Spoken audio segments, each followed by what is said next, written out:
والصلاة والسلام على مبعوث رحمة للعالمين سيدنا ونبينا وحبيب قلوبنا وشفيع ذنوبنا أبي القاسم المصطفى محمد صلاة الله وسلام عليه وعلى آل بيته الطيبين الطاهرين المعصومين سيما بقية الله في أرضه صاحب العصر والزمان أرواحنا له فداء رب سبحانك لا علم لنا إلا ما علمتنا إنك أنت العليم الحكيم رب اشرح لي صدري ويسر لي أمري واحلل عقدة من لساني يفقهوا قولي. السلام عليكم ورحمة الله تعالى وبركاته. Alhamdulillah azim kamar yadda muka saba muna daɗa godiya ga Allah subhanahu wa ta'ala mai kowa mai komi wanda ya rayar da mu ya kuma haɗa mu a wannan muhalli domin gabatar da wannan ibada ta sallah wadda ake ce ma idin sallah babba. Muna iya cewa me ya sanya aka ce mata sallah babba tare da cewa watan azumi sai da aka yi kwana 30 ana azumi amma sai aka ce mata sallah karama bisa istilahin malam Bahaushe, wannan kuma aka ce mata sallah babba. To ta zama sallah babba saboda babban aiki da kuma tushe da asasi na rayuwar bawan Allah a doron ƙasa tsakanin shi da Allah subhanahu wata'ala. Wannan shi ne dalili a takaice. Sannan ana ce mata sallan layya. Ita wannan layyar ita ce asasi da tushe na alaƙar Allah da bawansa, ta yadda ya zama da kenan cewa Allah maɗauki sarki ya yi ma bawansa wata ɗabi'a ta cewa an ƙawata masa son abubuwa daban-daban waɗanda aka ajiye masa su a doron duniya, aka sanya mishi shi mai son waɗannan abubuwan ne, kama daga sha'awowi irin na mata da iyaye da 'ya'ya da dukiya da gonaki da lambuna da kasuwancinsa da wasu abubuwa duk da ya mallaka a wannan duniyan ko kuma ce aka mallaka masa a wannan duniyan, sai zama an kawata masa soyayyarsu, ma'ana an jarabce shi da yana son su. To ita sallar layya kamar yadda aka sani cewa sai kuma Allah yake nema mutum ya yi layya da wa'annan abubuwan da aka kawata masa so, sai ya musanya wa'annan abubuwan da yake so ya so wani abu ba su ba, tare da kuma cewa yana son nasu.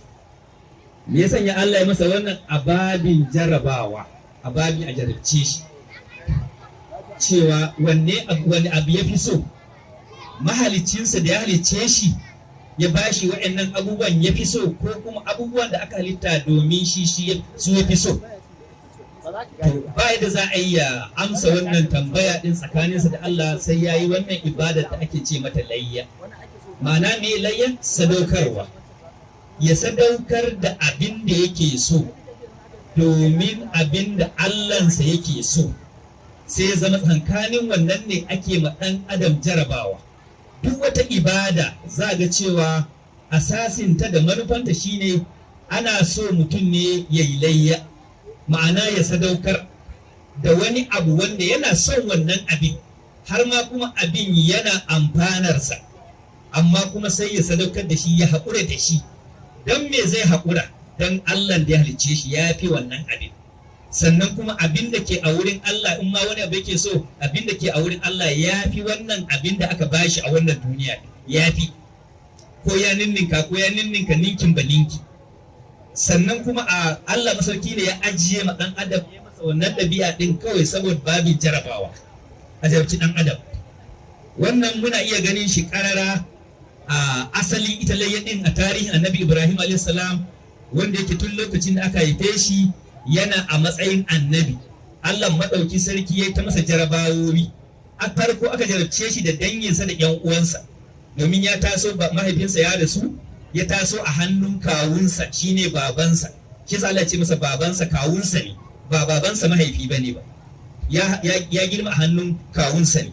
Sai ka fara mai jarabawa a dangi kenan. Sai zama abinda babansa kawunsa ke so ya ɗoru a kai daban abinda Allah ke so ya ɗoru a kai. Sai ya sallama abinda danginsa ke so zuwa ga abinda Allah yake so.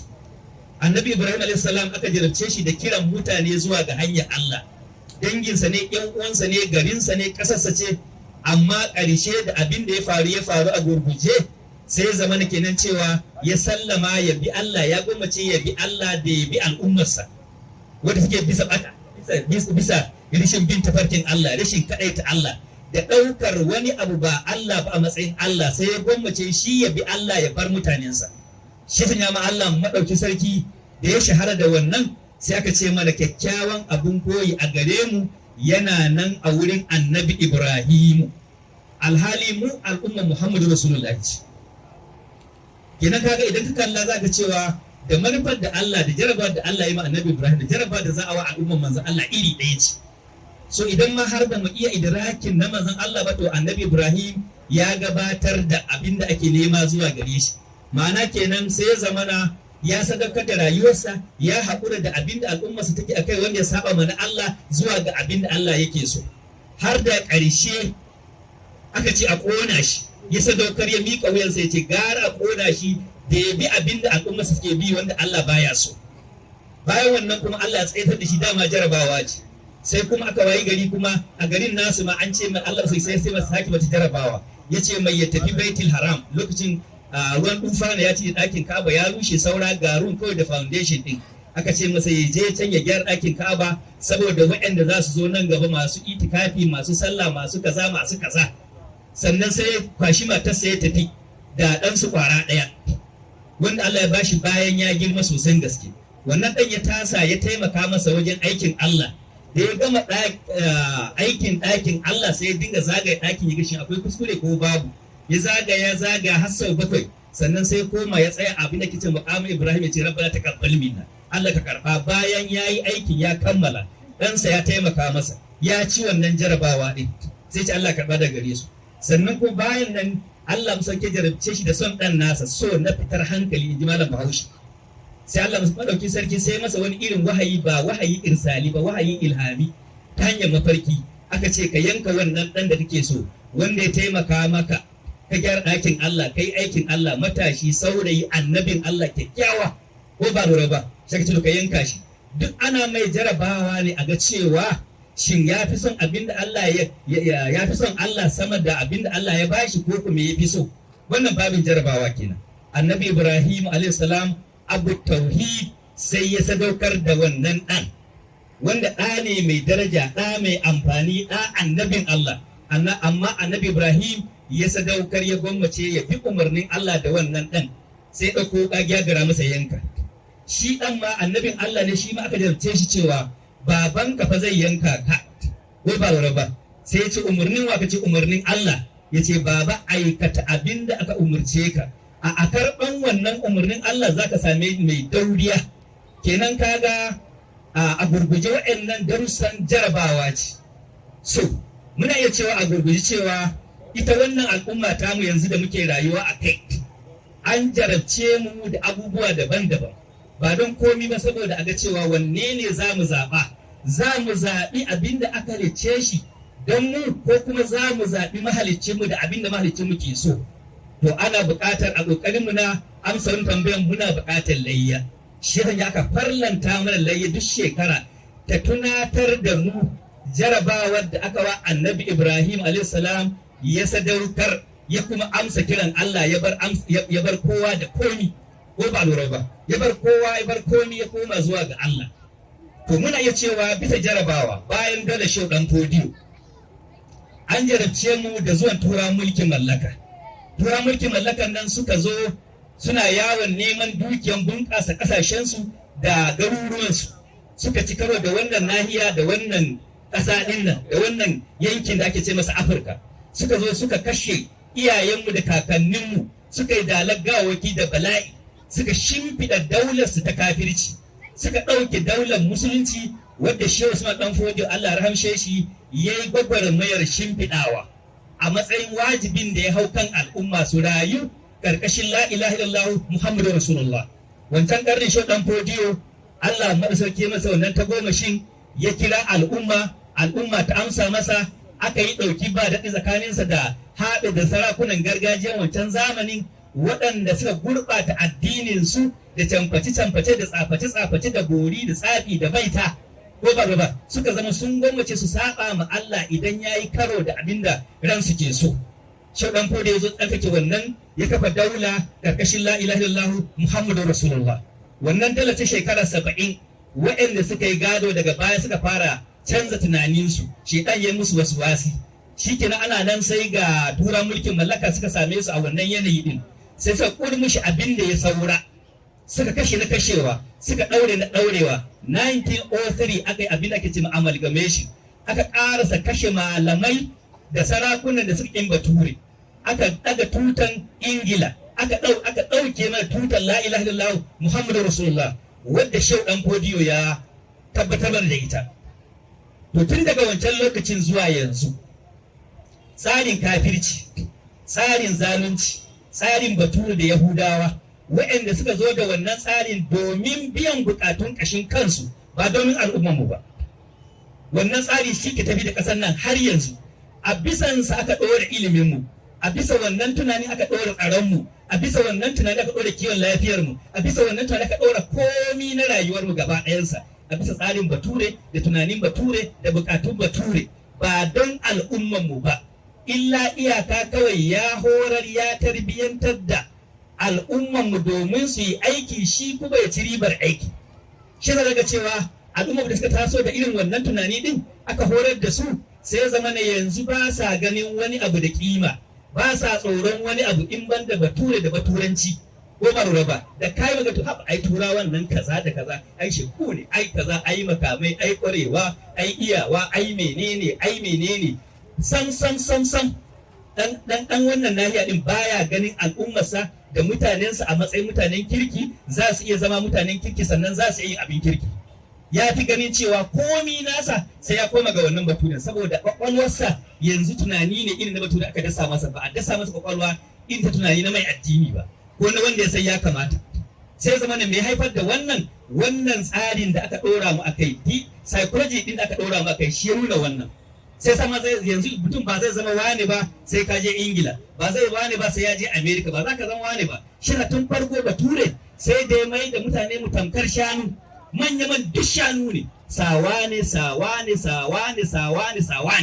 ko ba lura ba. Sai zama wannan shi ne tunanin al'umma. To, wannan tunanin da muka ɗora kai sai ya zama daga wancan lokacin zuwa yanzu ana rayuwa kamar rayuwar jahannama. Azabar jiya ta fi ta yau, ta gobe ta fi ta yau, ko ba lura ba. Ya zama azabar da tafiyar da ake yi a wancan lokacin, in wata zo daga baya sai bala'inta na masifa ta sayyafi na baya, sai zama kullum ta ke cewa gara kullum ka ke tafiya. To haka zama ta tafiya. Iskalolin guda biyu ne, matsalar guda biyu ce. Na farko, rayuwar duniyar ba ma za mu san ta ba, balle mu san daɗinta, balle mu san amfani ta. Za a rayu cikin rayuwa ta kaskanci da wulaƙanci da tozartarwa, saboda menene? Mun tashi daga bayan Allah, hakika mun koma bayan turawa, domin duk wahalar da muke yi to su za su ribar abin. Duk wahalar da muke yi su za su ribar abin, saboda dama komi na ƙasar nan nasu ne. Hatta da mutanen da ma'aikatan da komi zai zama natijan da fa'idan yana koma zuwa gare su. Mu namu shine sakamakon, shine wahala kawai. Sai zama ko a yanzu za ka kalli da kyau za ka cewa babu abin da muka fifita irin abin da ya shafi bature da baturancinsa, tunaninsa da komi da ɗabi'unsa da abin da yake so da abin da yake fata, duk abin da ya ɗora maka kai shi za mu ɗoru. Na kai magana ka ce a gyara ce, to ya za mu yi, ai ba zai yiwu ba. Alhali shi ya zo ya yi nasa, to me zai hana mu ba za mu iya namu ba. To alhamdulillah lazim, Allah madauki sarki mai tausayi ne, Allah mai jinƙai ne, Allah mai rahama ne. Allah bisa ki dama ya gaya manzo sallallahu ta'ala alaihi wa sallam yana cewa duk bayan ƙarni Allah zai tada bawansa, waliyinsa, masoyinsa, ya jaddada ma al'umman musulmi addininsu, ma'ana ya maido su kan hanyar addininsu da manzon Allah dora su akai, wanda kuma yau da gobe za sanya da shaidan da makirci da kulle-kulle su saki addini. Kamar yadda muka faɗa cewa baturen mulkin mallaka bayan Shaudan Fodiyo ya yi gyara, baturen mulkin mallaka ya zo ya yi barna, ya zo da barna don buƙatar ƙashin kansa. To tun wancan lokacin har yanzu muna akan wannan tsarin na bature, ko ba lura ba. To yanzu idan muna so mu koma ga hanyar Allah, na farko mu ci ribar rayuwar duniyar nan, ko ba lura ba, yadda ya kamata mu ci ribar ta a matsayin mu na bayin Allah, wanda alaci komi da kowa a doron ƙasar nan dan adam. Hadisi manzo sallallahu ta'ala alaihi wasallam yana cewa ya bani adamu khalaqtul ashiya'i li ajalika wa khalaqtuka li ajali.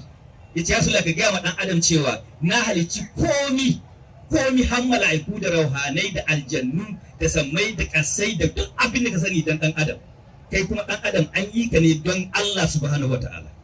Dan ka rayu abin da Allah ke son ka koma zuwa ga Allah, komi da ka samar naka ne don kai ne. Yasa ma sai zama da aljanna da wuta Allah bai bukatar su, ko ba lura ba. Yana zai sakan kama waɗanda suka bi shi daidai da aljanna, ya sakan kama waɗanda suka saki hanyarsa da wuta, shi kenan bai da bukatar waɗannan abubuwan. To kaga Allah masu kida ma ya gaya mana, ya ce mana wa man a'rada an zikri fa inna lahu ma'ishatan danka. Me ya zikir? Littafin Allah subhanahu wataala da iyalan gidan manzon Allah. Wayanda duk suka kawo daga rayuwarsu daga kashin littafin Allah, to za su rayu rayuwa ta kaskanci da wulakanci. Yanzu live abinda muke iya gani kenan cewa yanzu abinda ke faruwa kenan, rayuwa ta kaskanci da wulakanci. Kai ka ce ba mu san kanmu ba, ba mu san komi namu ba, ba mu ma fahimci mu suwaye ba, ko ba mu san me ya zama da mu a doron kasar nan ba, kamar ba mu san ma ina ne ba ko mu ba. Saboda menene? Saboda da bisa mu kanmu a cikinta, wanda wannan muna iya cewa da gangan ne aka zo da wannan tsari, aka kuma shimfiɗa tsari zai tabbatar da wannan. Yanzu sai aka kauda mu daga addinin mu, aka bar mana 1/5 ɗin addini, ko ba lura ba. Wani abu wanda yake da shi babu shi, ko kuma da shi manufarsa shi ne wani dalili wanda kuma an ƙiga mana wani dalilin, saboda ilimin da aka ajiye hatta na addini ana yin shi ne ya zama daidai da ba zai ba da dama mu yunkura ba zukatan mu su rayu mu yi gwagwarmayar tabbatar da wannan addini, ba za mu yi wannan ba. Kawai an ɗora makan cewa to haka Allah ya kaddaro, yanzu ya za a yi, allaruratu tumbil mazuratu, ai ba zai yiwu ba, ai kaza. Kai ka ce addini mu addini raggwagi ne, kai ka ce addini mu addini bane mai izza, kai ka ce addini mu addini ba addini bane na rayuwa. Addinin musulunci addini ne na rayuwa. Shi yasa manzon Allah tun farko da mushrikan ma suka ce masa to a zo ai haɗaka don a zauna lafiya, ai nasa ai nasu, don a zo ce a'a lakum dinukum waliya din. Hanyar rayuwarku daban, hanyar rayuwa ta daban. Ƙarshe da Allah ya tabbatar masa da addinin bayan shekara 23 ya kammala addini, ya kawar da gumaka, aka kawar da komi, aka kawar da azaluman wannan lokacin, aka shimfida la ilaha illallah muhammadu rasulullah, aka yi dawafi yadda Allah yake bukata, sai ya ce al yawmu akmaltu lakum dinakum. Wancan addini manzo Allah ce lakum dinukum walidin, ya aka kammala shi. Me yake nuna an kammala addini? An kawar da shugabannin kafirci, zalunci wannan lokacin, an shimfiɗa adalci da musulunci, an ba da shugabanci ga adilai waɗanda za su ja mutane bisa tafarkin Allah. Sai Allah ce al yawmu akmaltu lakum, yau an kammala muku addini. Kina kaga ce kammala addini shine a wayi gari musulunci ke iko da al'umma. Tsarin alqur'ani bayan Allah ne waɗanda suka zaɓi Allah sama da duniya za su jagoranci mutane, saɓanin halin da muke rayuwa a yanzu. Ba mai musu, ba mai taraddudi, ba mai shakku, ba abin da ke tafiya daidai a wannan rayuwar tamu a bisa ka'ida ta hankali, ka'ida ta ilimi, ka'ida ta damantaka, babu abin da ke tafiya daidai, kowa ya san da wannan. To yanzu ka zamu ci gaba da rayuwa, mushkilan shine cewa ba haka Allah ke so ba, kuma idan muka rayu a ƙarƙashin abin da ba Allah ke so ba, to mu mun san makoma. Akwai makoma gidan da wanda Allah baya so, an san gidan kuma biyu ne ba uku bane ba, daga wuta ga waɗanda suka abin da Allah ke so, sai aljanna da waɗanda suka yi abin da Allah ke so. Wannan bai koyu ba, ko ba lura ba, saboda a wannan zamani, a wannan lokaci babu abin da ya fa'ida a gare mu in ban nan layyadin nan. Kamar da muka faɗa cewa baturen nan da ya zo bai ji kakanninmu da iyayenmu sauki ba, ko ba lura ba, bai ji musu sauki, su kuma su ji musu da sauki ba, saboda menene? Sun ja tunga, sun ja daga, sun ce sai dai su mutu, kuma haka din aka yi, kuma suka rabauta sai kuma zuwa ga rahmar Allah, suna kare addinin su da mutuncin su da al'ummar su. Menene suka yi? Sadaukarwa irin wanda annabi Ibrahim alaihissalam ya yayin da Allah ya masa wannan jarabawa din, ya sadakar da komi nasa, ko ba lura ba, sai aka ce ma al'umman manzon Allah suna da kyakkyawan abin koyi. So a wannan zamanin namu, a wannan lokacin namu, za mu kwaikwayi annabi Ibrahim, za mu yi layya, na'am za mu yi na raguna, amma kafin na raguna muna buƙatar mu yi na mutane, domin dama can umarnin ma cewa ake yanka ɗanka, ko ba lura ba, ɗan nan kuma yana soyi a cikin zuciya.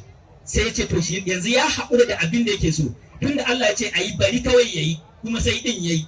To yanzu abin da ya kamata mu yi shine zaka kamar ilimin bature wani lokaci kan koyar da wasu abubuwa kamar daidai, to amma zai kai mu ga daidai a'a, to mu sadaukar da wannan, mu ji cewa ba za mu sake bin dokoki da tsari irin na bature ba. Mu musulmi ne, muna da musulunci, muna da dokoki, muna da tsari na rayuwa, ko ba lura ba, wanda ya fi kowane tsari a doron ƙasa fa'ida da amfani da kare ɗan adam da dukiyarsa da mutuncinsa. Ba wani tsari da ke na musulunci. In kuma mun ci akwai to shi kenan Allah ya aiko da abin da ke ba zai biya bukatunmu ba. Amma idan mun yadda mu bayi ne na Allah, to Allah ya ba mu littafi. Idan mun yadda mu bayi ne na Allah, Allah ya ba mu dokoki. Idan mun yadda mu bayi ne na Allah, Allah ya ba mu tsari tsaftatacce kyakkyawa wanda ya ba wa kowa haƙƙinsa daidai wa daya ba tare da tauye na kowa ba. Ya aiko da manzon da ya fi kowane mutum daraja a cikin halittun Allah. Ya koyar da mu wannan addini, ya yi gwagwarmayar wannan addini, ya shimfiɗa wannan addini, ya cika shi da adalci da duk abin da adam ke bukata. To yanzu kuma muke ganin cewa na bature ya fi. Ko ta yaya za a bi yanzu? Sai mu ce lallai layyanan da ake ya kamata kafin a yanka raguna a bayar da mutane. A bayar da mutane. Don manzon Allah sallallahu alaihi wasallam tun a Makka ya fara ba da mutane. Aka koma Madina ya ta ba da mutane sa sahabbansa suka yi ta shahada. Aka yi ta yi. Karshen al'amari Allah madauki sarki masa fatahi babba.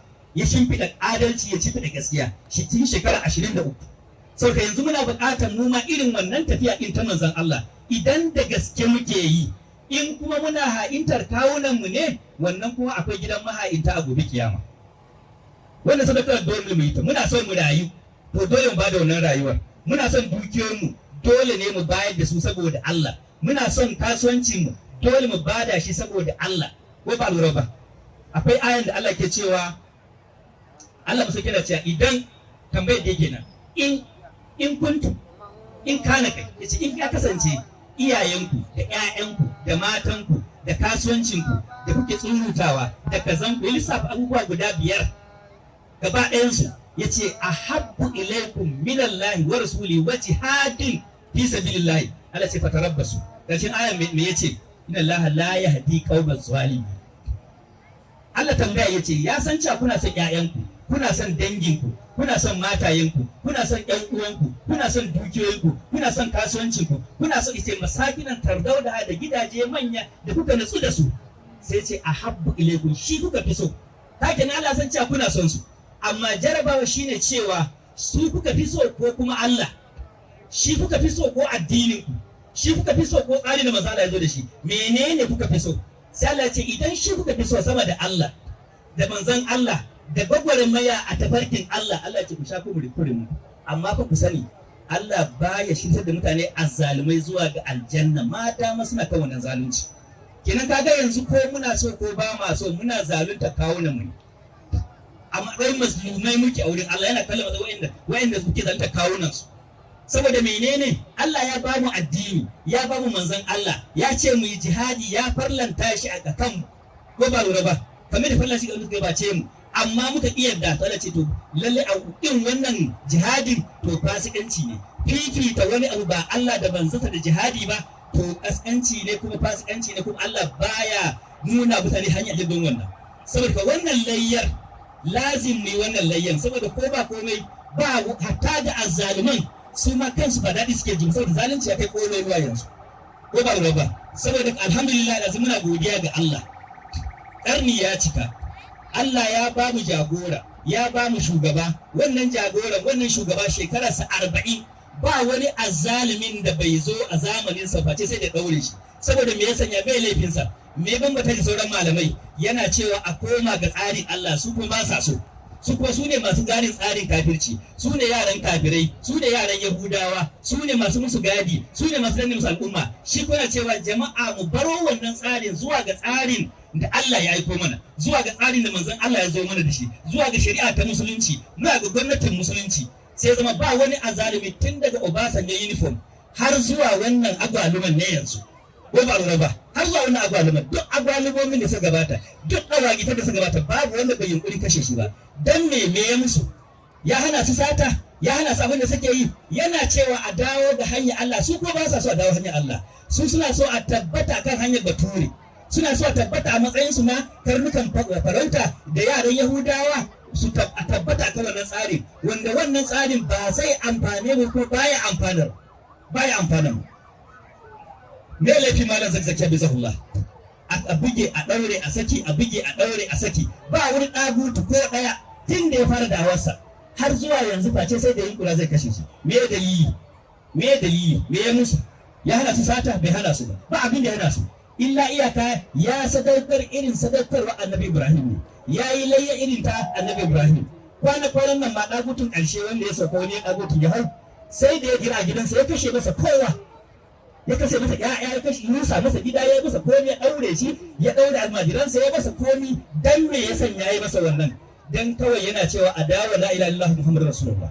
a dawo shari'ar musulunci a kafa gwamnatin musulunci yace fassarar la ilaha illallah shine babu hukuma sai ta Allah in akwai ta yanzu to mu ganta mu ga aikinta ba labari ba gumaka ba a zaune a asurar da bila da sauran wurare ba wannan muke magana ba gwamnati da ta kasance tana biyan bukatun al'ummata gwamnati take kare mutuncin mutane gwamnati take kare addinin mutane take kare dukiyoyinsu da rayukansu yanzu me muke gani a ƙasa me muke gani babu wani kwana ɗaya da yake tafiya daidai babu ko ɗaya amma wai da gwamnati to mun shi tuntuni malam zai ce babu hukuma sai ta Allah inil hukuma illa lillah kuma a hukumci na Allah amma da Allah ta budu illa iya ku bauta ma kowa ku bauta ma demokuraɗiyya ko yahudawa ko turawa a ku bauta ma Allah shi ɗaya yace wannan shine addini mai kake addini da kai mu zuwa ga Allah addini da kai mu zuwa ga rahmar Allah addini za mu mori rayuwar mu a duniya ta yi mana daɗi ko ba lura ba har malam na cewa lau annahum fa'alu ma yu'azuna bihi la kana khairan lahum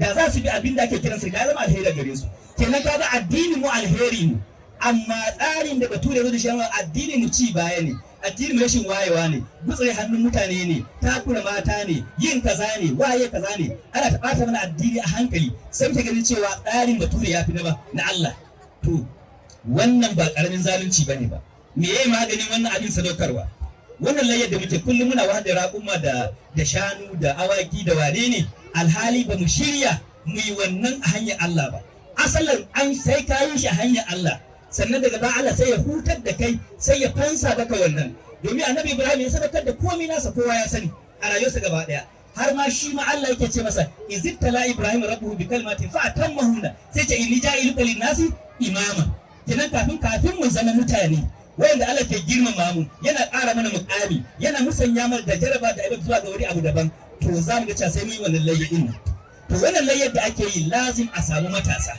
lazim a samu masu hankali lazim a samu masu ilimi lazim a samu soyan Allah lazim a samu soyan manzon Allah su sadaukar da rayuwarsu su yi layya da rayuwarsu su yi layya da ƴaƴansu su yi layya da dukiyoyinsu su yi layya da duk abin da suka mallaka don Allah subhanahu wataala idan suka yi wannan za mu samu yanci na hakika za mu samu daula ta gaskiya za mu samu wanzuwa a duniya kyakkyawar rayuwa za mu koma zuwa ga Allah Allah na maraba da mu yana jefa mu cikin rahamarsa da nimominsa amma idan muka ce ba haka ba za mu rayu a duniya cikin kaskanci da wulakanci da tozarci da talauci da fatara rashin kwanciyar hankali rashin zaman lafiya rashin sanin ina zane wayyo ba mai amsawa sannan mu koma mu tafi da fir'aunoni na jahannama a duniya sun rayu gwargwado sun ci abin da suke so sun sha abin da suke so sun shiga inda suke so sun yi abin da suke so gobe kiyama sai mu shiga cikin fir'auna ya kadimu qaumu fa awradahum nar fir'aunonin su yi gaba mu bi su baya saboda menene a duniya sun muka bi bar kana sallah kana azumi gobe kiyama tambayi alamomi za su gaya maka iz tabara allazina tubu min allazina tabu aina walau azab sai da aka shiga cikin jahannama da kai da azzalimin ka wanda ka bi ka masa wilaya kake ganin cewa kamar kana bin Allah sai kun shiga jahannama ku musu bara'a su muku bara'a karshe su ce ai duk ɗaya muke duk a jahannama muke da mun san hanya da mun kusa da ku to tun a duniya ake yin bara'a muna ga mutane a duniyan nan ake bara'a in ana so a kuɓuta daga bara'a cikin jahannam kuma ka lura da kyau ba a ce istabara alladhina yusalluna ba ko wani bai kamar ba a ce wannan ba biyayya aka ce da'a aka ce Allah ya ce ka tunatar da al'ummar ka cewa yayin da waɗanda suka bi za su yi bara'a ga waɗanda aka bi su ce musu wai yanzu ba za ku iya samun mana sauki daga wannan azaban ba sai ce ai duk ɗaya muke da mu da ku duk ɗaya ne, da mun san abin haka yake ai da mun tun a duniya da mun cewa ba haka bane ba, amma mun bisa jahilci da rashin hankali kuma kuka bi mu to ga mu bisa wa'un alaina ajzina amsa barna malana min mahis, ba ga fita gobe kiyama. Mutane suna da alaka a lahira, mutane suna da alaka da wanda suka bi, ko ana so ko ba a so. Shirin jama'a wa'anda ake bi Allah ke zaben su sai ya kawo mutane su sai su bi su, mutane su bi su a madadin bin Allah subhanahu wataala. Ba wani annabi face sai da kace masa ya kira mutane zuwa ga Allah su bi shi sai zan sun bi Allah. Shi sa Allah dunkul magana cewa man yi rasul fa kada ba Allah. So kai kenan ashe dole ya zama wanda ake bi yana a madadin manzon Allah ne, yana a madadin annabi ne, yana a madadin wanda zai ja mutane zuwa ga hanyar Allah ne. To wannan ya ka bi shi za a shiga makomar da Allah ya aji. Idan kuka bi Fir'auna, kuka bi Hamana, kuka bi Abu Jahali, kuka bi Bajan Rago, kuka bi azaliman wannan kasar, wallahi billahi gobe kiyama tare za su shiga mashigar su, mashigar ku. Ko kana sallah ko kana azumi, shi Allah ya ɗora addini akan biyayya ga wani. Ko ba biyayya ga wani, a ta sallah za ka yi sai ƙarƙashin shugabanci. Azumin da za ka yi sai ƙarƙashin shugabanci. Hajji da za ka yi sai ƙarƙashin shugabanci. Komi na Allah bisa tsarin shugabanci. Shi ke ma manzumatu shamsiyya. Za ka cewa a duniyar taurari akwai shugaba, a duniyar dabbobi akwai shugaba, itatuwa akwai shugaba, hatta da aljannu da komi akwai tsarin shugabanci. So balle kuma uwa uba akan ɗan adam mafi daraja daga cikin halittu. Sai ba mu shugabanci, ba a taɓa haifo da addini ba babu annabi, ba a taɓa ci a yi sallah ba liman ba. Duk abin da Allah ya ajiye ana yin shi bisa tsarin shugabanci domin ya nuna maka Allah kwara ɗaya. Yanzu ba ga muna mun taru ba, akwai yan dariƙa, ɗan kadiriya, ɗan tijjaniya, ɗan shi'a, ɗan jakabanjiya, ɗan wane ne, ɗan wane ne. Amma wa muke bi sallah raka'a biyu ta layya, kowa ya tashi man.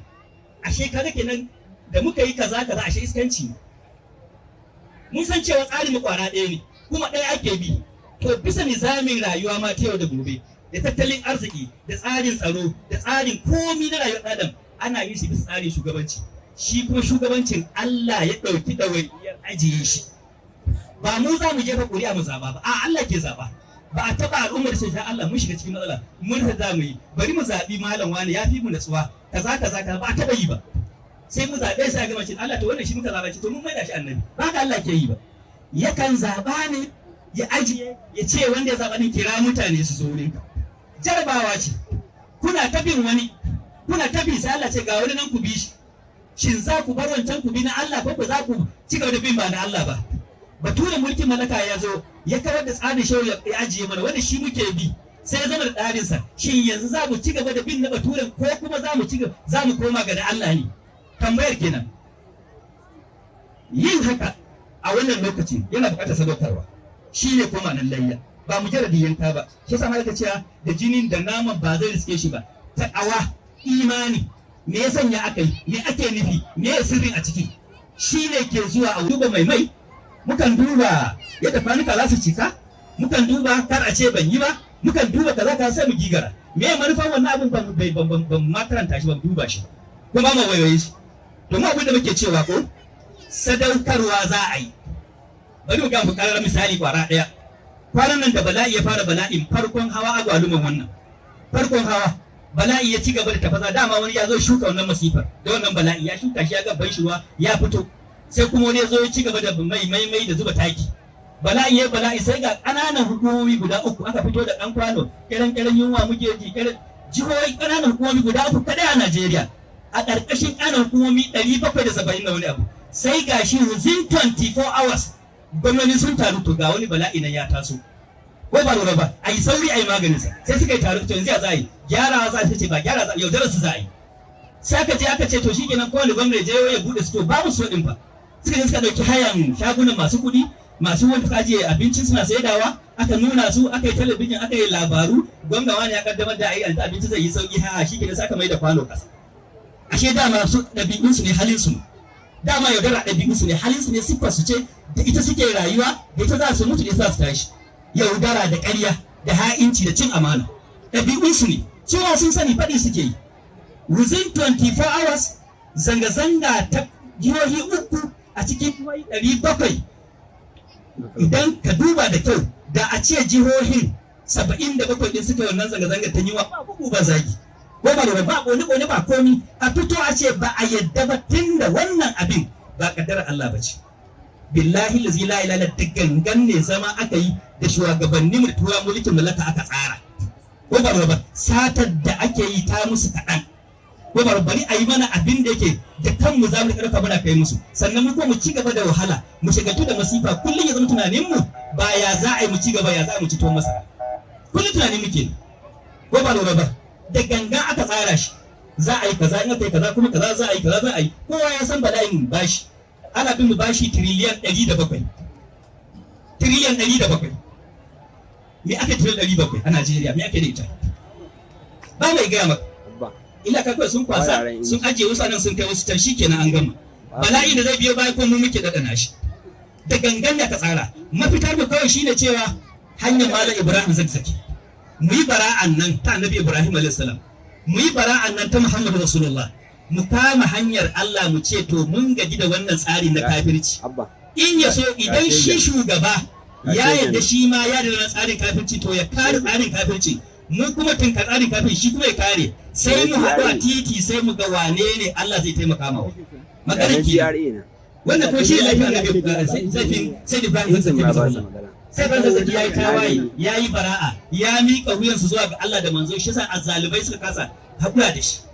Bai taba zuwa yace kafi sata ba bai taba zuwa yace kafi kaza ba amma tunda sun san akwai shi kuma yana magana kuma alhamdulillah lazim wasu masu hankali tunani suna amsa masa to sun san wata rana insha Allah za a kawo ƙarshen tsarin kafirci sai zama iyayen gidansu na waje su suke ba su umarni ku kashe wannan malami wannan malaman ku gina musu gidaje ku ba su motoci wannan malami ko shine hadari shine matsala a kashe shi a daure shi a rusa da'awarsa ayi kaza ba abinda ba kuma shi suke to shikenan suka mance da ɗan ƙasarsu suka mance da addininsu suka mance da komai su suka yi kula suka shi Allah ba shi kariya to tunda aka yi wannan waƙiya din al'umma kuma ta yi shiru ta iya da bin Allah da manzo ta kyansa kira mai kira ta isa daukarwa ta ƙi layya to daga nan bala'i kuma ga ta fasa yake to a gurguje tunda masu abin sun zo bari mu gaya mutane cewa wallahi billahi makomar ƙasar nan la ilaha illallah muhammadu rasulullah amma da sharɗi kwara ɗaya cewa idan al'ummar sun yadda suna so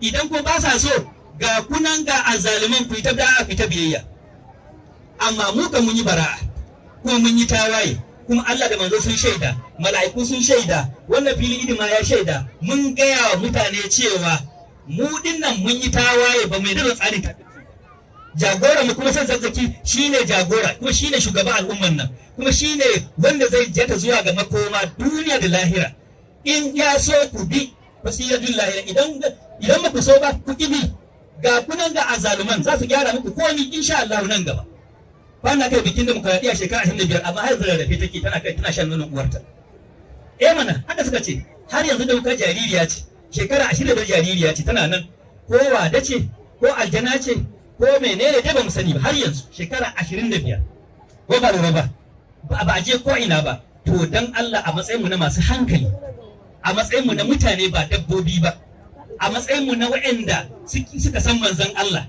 suka san alƙur'ani suka san addininsu me ya sanya za mu ci gaba da zama a ƙarƙashin tsarin kafircin da baya girma baya gaba ba so muna fata ga al'umma wannan layyar da za a yi da wannan shu'urin da wannan tunanin da wannan alwashin cewa insha Allah yadda muka sadaukar da ragunanmu da shanunmu to za mu sadaukar rayuwar domin tabbatar la ilaha illallah muhammadu rasulullah kuma wannan abin shi za a yi a kasar nan bari mu gama zalimai su kuma dama bishara za mu su yi ko suna so ko ba sa so addinin Allah zai tabbata wassalamu alaikum wa rahmatullahi ta'ala wa barakatuh